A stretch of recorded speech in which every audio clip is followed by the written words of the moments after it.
Nous allons installer Rhino en version 7.5 sur Windows. Pour ça, vous avez téléchargé et décompressé l'archive. Vous devez avoir ceci. Et dans un premier temps, on va double-cliquer sur l'application qui est là. Vous pouvez aller sur la petite roue dentée pour voir les préférences. Sélectionnez la langue. Là, par défaut, c'est anglais, mais vous pouvez cocher le français également. Je mets fermé. Mode de licence. On va pouvoir laisser le compte Rhino. Autoriser Rhino à télécharger automatiquement les nouvelles versions. Non. Envoyer les statistiques anonymes si vous le souhaitez. Moi, je vais le décocher. Et enfin, installer maintenant. Là, il faut mettre oui. Une fois l'installation terminée, on va pouvoir cliquer sur redémarrer maintenant. Donc l'ordinateur redémarre. Après le redémarrage, on peut de nouveau cliquer sur installer maintenant. Voilà. Il va falloir désactiver son antivirus puisqu'il va falloir décompresser cette archive qui peut être considérée comme un faux positif. Donc moi j'utilise l'antivirus natif de Windows, mais si vous en utilisez un autre, eh bien désactivez la protection pour seulement quelques minutes, hein, ça suffira. Je désactive la protection en temps réel, oui, clac, clac, et je extraire ici. Et ce petit truc là, je vais faire clic droit exécuter en tant qu'administrateur, je mets oui, là je mets activate, la activation a été écrite avec succès, parfait, je peux fermer. Je peux remettre... Non, avant, je vais supprimer de façon définitive le petit fichier qui est là. Je le garde quand même dans l'archive.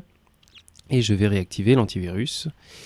Donc ça, j'en ai plus besoin. Et juste avant de lancer le Rhino 7, il va falloir aller dans le pare-feu. Donc moi, j'utilise le pare-feu de Windows. Mais si vous utilisez un antivirus qui gère le pare-feu, allez dans la partie pare-feu de votre antivirus. Moi, du coup, je vais ici pour avoir cette fenêtre, parfait. Et avec cette fenêtre, je vais cliquer sur trafic entrant et je vais lui créer une nouvelle règle qui va concerner un programme. Je mets suivant, parcourir. Et là, je vais aller chercher le programme Rhino 7. Donc Rhino 7, système. Et là, je sélectionne l'application Rhino et je fais ouvrir. Suivant, je bloque la connexion. Suivant, je sélectionne les trois domaines. Suivant, je mets un petit mot Rhino 7.5 et je fais la même chose avec les règles sortantes. Nouvelle règle, un programme suivant, parcourir, je sélectionne Rhino suivant, bloquer la connexion suivant, les trois domaines suivants, Rhino 7.5, hop. Une fois que c'est fait, je peux fermer ça et on va pouvoir lancer Rhino 7.5. Donc voilà, Rhino se lance. Si je vais dans l'onglet licence, on voit bien que la licence est valide, qu'elle n'expirera jamais. Je peux ouvrir des fichiers récents ou là voir les fichiers récents mis. Enfin bref, je peux faire plein de trucs. Dans ce panneau de bienvenue, je peux le fermer aussi et agrandir la page de Rhino. Et donc voilà, je me retrouve dans l'interface de Rhino. Si je vais dans Help About, j'ai pas vu, mais voilà, c'est là, je vois bien que je suis en version 7, 7.5.2, enfin bref. Donc voilà. Eh bien, il me reste plus qu'à travailler maintenant. Si vous avez ce petit message qui vous indique qu'une mise à jour est disponible, surtout ne la faites pas parce que l'activation pourrait sauter.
décompresse cette archive, extraire ici, et donc j'ai le Rhino Activator.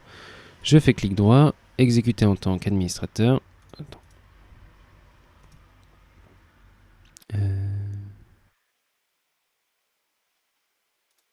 Non. Ah non. 11 minutes en l'air pour